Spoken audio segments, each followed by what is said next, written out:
बोले कृष्ण कन्हैया लाल की, सद्गुरु महाराज की जय, प्राणनाथ प्यारे की जय, महाराज छत्रसाल की जय, लालदास जी महाराज की जय, श्रीमद विठल साहिब की जय।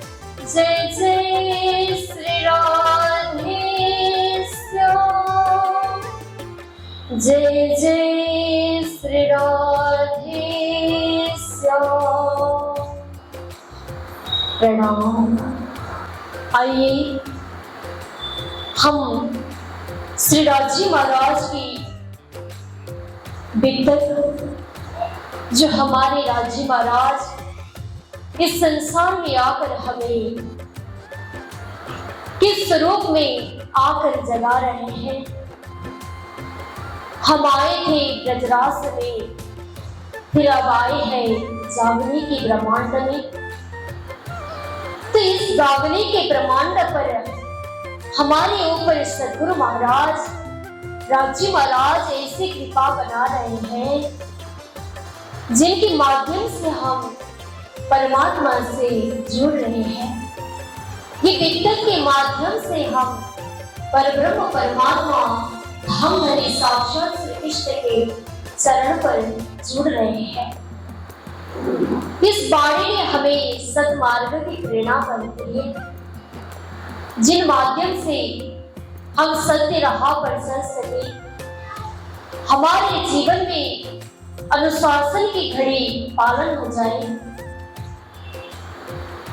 जिनके माध्यम से हम धर्म पर चलने की पथ पर सिखाता है। तो परमात्मा ने हमें कभी भी संसार में रहकर भूलने की कोई भी चीज से हमें नहीं सिखाई, पर उन्होंने इतने सिखाए कि तुम सखी संसार में भूल रही हो तो हम आकर उनको जगाने की कोशिश करें। तो ये भी बार बार कह रहे थे, तो आज भी वो जगाने के लिए, वो वचन की पूर्ण करने के लिए ब्रजराज में भी और जागने में भी आकर हमें जगा रहे हैं। तो हमें गर्व है, हमें आनंद और प्रसन्नता प्राप्त होती है, जिनके माध्यम से आज तक हमारी बाणी संसार में लहरा रहा है, फैल रहा है। ये बाणी जितनी हम श्रवण करें, जितनी इस बाणी को ग्रहण करें, उतने ही हमारे जीवन को धन्य मंगल बनाने की तो एक बात हुई, तो फिर अपनी आत्मा को परमात्मा तक पहुंचाने की ये बाणी है। आत्मा और परमात्मा के मिलन करवाने की बाणी है। तक हमारे साथ में 18,758 चौपाई बाणी जिन रास्ते पर चलते चलते जागने के कार्य पर उन्हें बाणी उतरी, तब उस बाणी ने हमें परमात्मा तक बात करने की चेष्टा पहुंचाती है, जो हम उनकी अंग की आज भी हमारे घर पर पधराव करके सेवा निष्ठा से करते हैं। बोले कृष्ण कन्हैया लाल की, सद्गुरु महाराज की। तो राजी महाराज ने ऐसी कृपा बना रहे हैं, जिन कृपा पर हमें चलने की राह मिल रही है। तो यहाँ कल हमारे वित्तक की प्रसंग थी, मिराज ठाकुर को संसार की बैरागी उन्हें धारण हुई थी, जब अपने भाई गोवर्धन भट्टा पूरी तरह संसार में बैरागी बने थे। तो दोनों भाई इतने जुटे थे कि धर्म की रास्ता के पथ पर दोनों की बहुत जुड़ती थी। उन दोनों में बहुत आनंद प्राप्त मिलता था। दोनों एक साथ चलते थे। जब उनकी धाम गमन हुई गोवर्धन भाई की, तब विराज ठाकुर को ऐसी बैरागी धारण हुई कि संसार में रहकर मुझे परम धाम के दर्शन क्यों नहीं होता। अगर मैं इतनी पवित्र हूँ तो मैं धाम की सखी रावती आत्मा हूँ, तो मुझे क्यों परमात्मा दीदार नहीं मिलता। मुझे परमात्मा की दीदार होनी चाहिए। तो ऐसी बातें उनके मन में खटपट हुई थी। तब देवचंद्र जी महाराज के पास में जाकर पूछते थे कि मेरे अंदर की कोई भी विकार हो तो आप मुझे बता दीजिए। पर देवचंद्र जी महाराज बार बार उन्हें कहते थे तो निर्मल आत्मा धाम की इंद्रावती वासना उत्पन्न, तू तो निर्मल आत्मा धाम की हो तो कैसे तुम्हारे अंदर विकार। तो राजी महाराज की कृपा ऐसी बनी जिनके माध्यम से हमें आज प्राप्त हुआ। तो देखियो उन्होंने कहा धीरे धीरे सत्संग के माहौल पर उन्हें चलने रहे। तो मिराज ठाकुर ने सदगुरु से जिद करने पड़े। तब उन्होंने मुझे उठाओ, तब तुम इस आसन पर बैठकर तुम्हें परमात्मा की मेहरबानी हो जाएगी, एक ही आसन पर इस परम धाम की दीदार हो जाएगी। तब देवचंद्र जी महाराज को उठाने के लिए स्पर्श किए थे, तब उनके शरीर पर पूरी परम धाम की दीदार हो गई। बोले कृष्ण कन्हैया लाल की। तो धाम तालाब तुझ बन जोही, मालिक नेरे कनकी सोही, पश्चिम चौक बड़वन कहिए राजी जमुना जी। आठों सागर आठ जिनी के ये 25 पक्ष श्री धाम धनी की। ऐसी दीदार हुई जो परम धाम के 25 पक्ष दीदार हुई। तब बाद में जाकर उन्होंने गुरु के चरण में प्रणाम किए। तब उनके जितने भी बैरागी हटने की कोई भी कोशिश नहीं था कि संसार में अगर ऐसे व्यतीत होगा तो विराज की नहीं टिकेंगे। तो बालबाई के मन में लगा। तब बालबाई ने देवचंद्र जी महाराज से कही गुरुदेव आप कुछ तो सोच रहे होंगे ना। तब गुरुजी ने कहे कि कोई भी कार्य उन्हें दो दो, ठीक है। अब उन्हें कुछ माया के कार्य उन पर डालना चाहिए। तब मिराज को बुलाकर देवचंद्र जी महाराज ने ब्रह्मावर्त पुराण लेने के लिए भेजने की तैयार की। अहमदाबाद पर भेजने की तैयारी हुई। तब उनको 7 दिन लगाकर रास्ते पर बैल की उदाहरण देते हुए अपनी आत्मा को परमात्मा तक निष्ठाबंध ढंग से याद करने की और परमात्मा के साथ में एकजुट रहने की और उन्होंने कोशिश करते हैं। तब वहां पर गाड़ी उतर जाती है। तब बाद में निकल जाए तब वहां जाकर कहते हैं कि रास्ते में कोई मिल जाते सफेद वस्त्र धारण किए हुए ब्राह्मण जी की कोई, तो उनसे कहते हैं यहाँ ब्रह्मवर्त पुराण कहाँ मिलता है। तब उन्होंने कहा ब्रह्मवर्त पुराण मेरे पास में है। तो उन्होंने वो ब्रह्मवर्त पुराण गुरु की आज्ञा पर लेकर चले गए सदगुरु महाराज के शरण में। बोले कृष्ण कन्हैया लाल की। ये कथा चर्चा जब खत्म होगी तब बात करना। अगर बीच में बात हो जाए तो बात को टाल नहीं जा सकता और चर्चा को भी टाल नहीं सकता। तो इस प्रकार सदगुरु महाराज की आज्ञा को पालन करते हुए अपने शिष्य मिराज ब्रह्मावर्त पुराण अहमदाबाद से जामनगर ले जाते हैं। तब गुरु के चरण में रख देते हैं। तो कहते हैं गुरुजी आपने जो कहे हुए वचन को मैंने आज जैसे पूरा किया, अब आगे वाले दिन का भी मैंने इसी ढंग से गुरु आज्ञा के पालन कर सकूं। तो इस प्रकार उन्होंने ब्रह्मवर्त पुराण जो किताब था वो सदगुरु महाराज को दे दिए।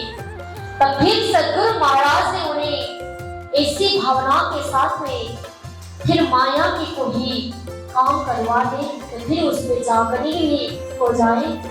तो इस प्रकार उन्होंने कहा था कि तुम अब बसरा जाना है, अरब देश जाना है। तो 25 साल से घेताबारी लौट नहीं रहे थे जामनगर। तो उनके सारे संसार के जितने भी काम काज धंधा था वो सारी अरब देश पर ही था। तो उन्होंने जितने भी लगाने किए, जितने भी कमा लिए, वो अरब में ही था। जब उनके भाई गांगजी भाई रोज बुलाते थे, चलो जामनगर, अब दूसरे के देश पर रहने पर कोई भी हमें फायदा नहीं होगा, जितने भी कमाओ, जितने भी करो, लेकिन अपने जन्म भविष्य स्वर्ग गति गरीस।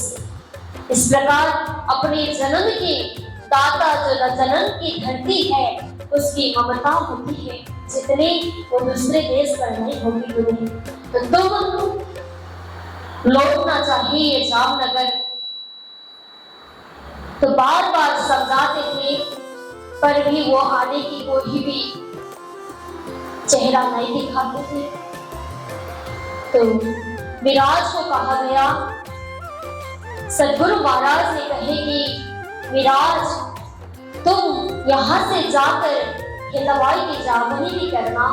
तो उनके जितनी भी धन है तो वो परमात्मा की भक्ति पर चढ़ाने से कोई उनकी धन भी पवित्र हो जाए। तो उनकी संसार के जितने भी धन पर उन्होंने अपने जीवन दान किए हैं, अब वो जीवन वो उनकी परमात्मा की भक्ति के पथ पर चलाने की दायरा मिले उन्हें।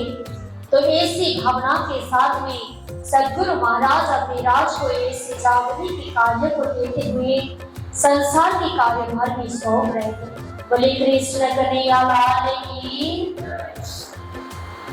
तो उन्हें ऐसी कृपा मिली जो जाकर पूरी तरह जगाने की चेष्टा बना लिए।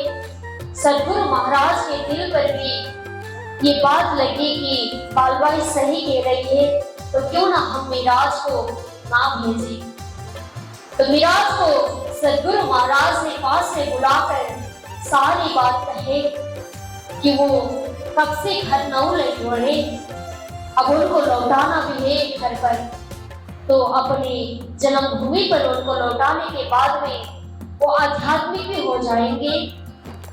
तब उनको आध्यात्मिक चेष्टा पर उनकी जागनी भी हो जाएगी। तो उन्हें तो जाकर वापस ले आ जाइए। वो कब से घर नहीं लड़ रही है। तो मिराज को इस प्रकार देवचंद्र जी महाराज ने पूरा बात समझाकर भेजने की तैयारी की गई है। जहाज में जाते जाते 1 मास 10 दिन लग गया उन्हें। 1 मास 10 दिन के बाद पूरे जहाज में चलते समय उन्हें बहुत ज्ञान मिलते हैं कि जहाँ भी मिराज चल जाए तो वहां देखते हुए उनके दिल में लगता था, अरे ये जहाज चलाने वाले जो चालक है ना, अगर ये चालक ये जहाज को छोड़ दे चलाने, इसको बस पर ना रखे तो हमारी हालत क्या होगी। तो यहाँ जितने भी जहाज में बैठे हुए लोग तो डूब जाएंगे।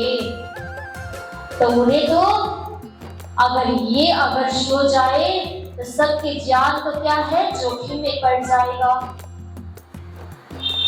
ऐसी ज्ञान उन्हें प्रकट होती थी। देखिए कि हम तो चलते रहते कि जहाँ तक की सवारी है, जहाँ तक रुकनी है तो वहीं की ध्यान रखता है हमें। वो चालक कैसे चला रहे उसमें हमें ध्यान नहीं मिलता। बोले कृष्ण कन्हैया लाल की। टैटो वाले के पास में बैठे तो टैटो वाले कैसे चालक बन के चला रहे हमें कभी याद आता है? नहीं आता। हमें बात इतने ध्यान रहता है कि हमें उस जगह पर पहुंचनी है, चाहे जैसे भी हो, बस इतने ही हमारे दिमाग में रहता है। पर यहाँ तो मिराज के अंदर ऐसी लगी, अगर ये समुद्र के पर जो जहाज चला रहे हैं, अगर ये चालक छोड़ दिए तो हमें तो संसार में क्या होना पड़ेगा। तो जो सदगुरु ने कहे हुए वचन भी हम पूर्ण कर नहीं पाएंगे। नहीं तो सदगुरु के वचन को सिरधार्य करके चलने की कोई राह मिले हमें तो कोई हम कर सके, ऐसी भावना उनके दिल पर खटपट हो रही थी। तो उन्होंने एक जहाज चलाने वाले चालक के ऊपर ऐसे देखते रहे, अरे ये तो अगर कोई भी गड़बड़ इनके दिल पर आए तो माया की नींद उनकी आंख में आए तो ये तो जहाज नीचे गिर जाएगा, तो कोई भी नहीं रह पाएंगे। तो इसी प्रकार हमारे मन में ऐसा ही है, हमारे शरीर के बंधन से हमें परमात्मा की भक्ति को बस में करनी होगी। जब अगर हम इस शरीर को बस में कर पाएंगे, हमारे इंद्रियों को बस में कर पाएंगे, तभी हम अपने परब्रह्म परमात्मा भरतार स्वरूप को प्राप्त कर पाएंगे। तो ऐसी ऐसी जिज्ञासा उनके दिल पर छाती थी, उनके दिल पर उज्जती थी। तो वाणी भी अवतरण होने लगी। बोले कृष्ण कन्हैया लाल की। तो दिल पर ऐसी बात घटने के बाद उन्होंने अपने मन को पूरी तरह डांटते थे, तो अपने शरीर को डांटते थे, अरे चंडाल कहते थे, तो पूरी तरह कहते थे तो संसार में फंसे हुए हो, तूने जग के परमात्मा को याद करनी होगी। तो परब्रह्म परमात्मा को याद करने से तुम्हें ये माया के बंधन पूरी तरह छूट जाएगी। अगर तू इस बंधन से नहीं छूट पाओगे, माया के बंधन से, तो तुम्हें परमात्मा भक्ति प्राप्ति भी नहीं हो पाएगी।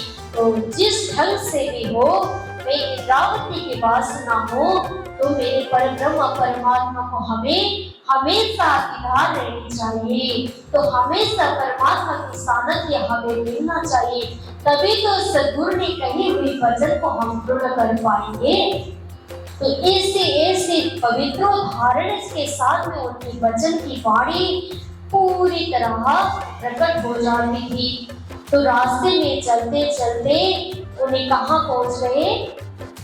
अरब पहुंच जाते हैं। तो बसरा की जगह पर पहुंच जाते हैं। तो खेतबाई के पास में पहुंचकर सारी बातें बताते हैं कि खेतबाई, तुम संसार में बहुत धंधा काम किए होंगे, तुम्हें अब ये धन को सद्गुरु के चरण में सेवा करनी चाहिए। तो कहते हैं, तन पवित्र सेवा करा, मन पवित्र प्रभु भजन से, धन पवित्र करताना, होत त्रिविध कल्याण। तुम्हारी इस प्रकार जीवन को कल्याण मिल जाएगी। इस प्रकार तुम्हें हर चीज को शुद्ध बना पाओगे। अगर तुम नहीं करोगे तो कैसे तुम परमात्मा तक पहुंच पाओगे? संसार में जितने भी धन कमाने के बाद में तुम्हारे धर्म पर, ये कार्य पर कोई भी धन नहीं चढ़ावा जाता, तो इस धन को अपवित्र धन कहा जाता है। तो तुम्हें इस धन को पवित्र बनाने के लिए परमात्मा के सद्गुरु के शरण पर धन को रखना चाहिए। तो कोई भी धन कमा रहे हैं तो उसके धन पर हिस्सा पर परमात्मा को थोड़ा चढ़ाया जाता है। बोले कृष्ण कन्हैया लाल की। तो उस धन क्यों चढ़ाया जाता है? तो धन को चढ़ाने से जितनी भी धन है वो धन को शुद्ध बनाने के लिए हम परमात्मा को धन चढ़ाया जाते हैं। तो इसी प्रकार मन को पवित्र करवाने के लिए परमात्मा की भजन सत्संग करते हैं। तो जीवन तो मिला, तो अभी इस जीवन को फालतू में रहना है तो क्यों भजन भक्ति में रहना? अगर इस जीवन को धन्य मंगल बनाने के लिए ही तो भजन भक्ति लगाया जाता है, तो ये कथा हमें लगाने की कोई जरूरत भी ना पड़ती ना। और के लिए जरूरत है नहीं। जिन्होंने इसकी माँ को खोजे, जिन्होंने इसके रहस्य को समझे, तो उनके लिए की चीज गिना नहीं जा सकता, उसकी तोड़ नहीं होती इस चर्चा।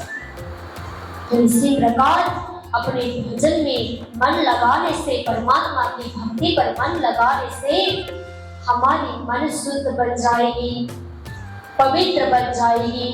तो इसी प्रकार तन को पवित्र करवाने के लिए हम परमात्मा की सेवा करते हैं। संसार में बहुत सारे कार्यों भी तो करते हैं ना, पर और कार्य से करने से कुछ नहीं होगा, पर परमात्मा के लिए अपने तन को सेवा पर डाला जाए तो उससे भी हमारी तन की सेवा परमात्मा स्वीकार करेंगे। तब इसी से हम परमात्मा की भक्ति पर हमारे जीवन को समर्पित करते हैं। आज दिन भर के कुछ कार्य करनी होगी तो कोई भी कार्य हमसे होने नहीं जा रहा होगा तो वो बात हमें परमात्मा से सुनाया जाता है कि जो कुछ करनी है परमात्मा तुम्हारे हाथ पर है, अब हमें तो कुछ नहीं जान सकते, अब हम जानने वाले कौन है।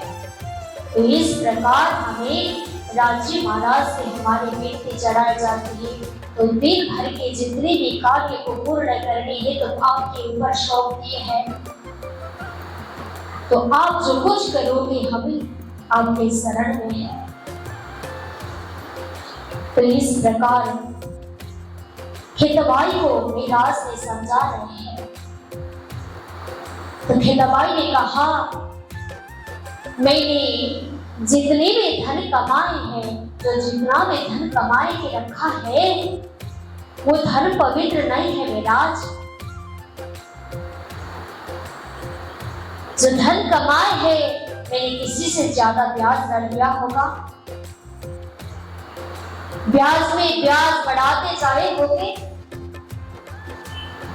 तो हम कैसे इसको परमात्मा तक पहुंचाए। हमारी परमात्मा के शरण में ये धन समर्पित होगा, क्या परमात्मा स्वीकारेंगे। तो उन्होंने ऐसी बात मिराज से कहे, मैंने तो बहुत सारे लोगों के ऊपर अन्याय किया होगा, उनके दिल दुखाया होगा, तो क्या परमात्मा इस चीज को स्वीकार लेंगे। मुझे तो लगता है अगर मेरे शरीर जब तक रहेगा तो ये धन में क्षणिक तक होगा, अगर मेरे बाद में ये धन मैंने बहुत सारे दुख कष्ट देकर हमने लिया होगा इस धन को, तो मुझे लगता है कि मिराज ये धन तो जल के भस्म होगा, नहीं तो ये सरकार के बस से जाएगा ये धन, नहीं तो ये धन कोई बाड़ी में ले बगा सकता है, जो भी हो सकता है मुझे ऐसा लगता है। तो उन्होंने कहा तुम अपने दिल को शुद्ध बनाओ और तुम सद्गुरु की ध्यान लगाओ कि मेरे ये जितने भी धन है ये मैं तुम्हारे ऊपर आपके ऊपर सौंपने की चेष्टा करो। परमात्मा हमें ऐसी कृपा बनाए, ये धन जैसे भी हो पर आपके चरण पर लगे, ऐसी दिल में रखना, ऐसे भाव दिल पर सजाना। तब मिराज ने उनको पूरी तरह समझा दिए, अगर तुम ये धन भी सद्गुरु की सेवा पर लगाओगे तो ये धन भी तुम्हारा क्या होगा, पवित्र बन जाएगा। तो इस प्रकार उनको समझाने से उन्होंने कहा अरे ये कैसे हो पाएगा, ठीक है आपने कहा तो फिर भी ठीक है। तब उन्होंने कहा अब यहाँ से जितने भी तुम धन कमाया है अब ये सारी धन सद्गुरु महाराज के चरण में ले जाएंगे। तो कल जाने का बात करते हैं मिराज, पर वो नहीं मानते क्योंकि उन्होंने कहा अभी मेरा धन और के पास है, तब उनके पास से हम ले लेंगे, तब उसके बाद में हम सद्गुरु महाराज के पास धन सारी लेकर चले जाएंगे। तब उसी के दिन इतने बात होने के बाद ही उन्होंने जितने भी धंधा काम काज का ताला था वो ताला की चाबी मिराज को प्रदान किया गया है। बोले कृष्ण कन्हैया लाल की, सद्गुरु महाराज की। तो वो गोदाम की चाबी मिराज के हाथों में थमा दिया, कोई उनको रोक नहीं पाएंगे।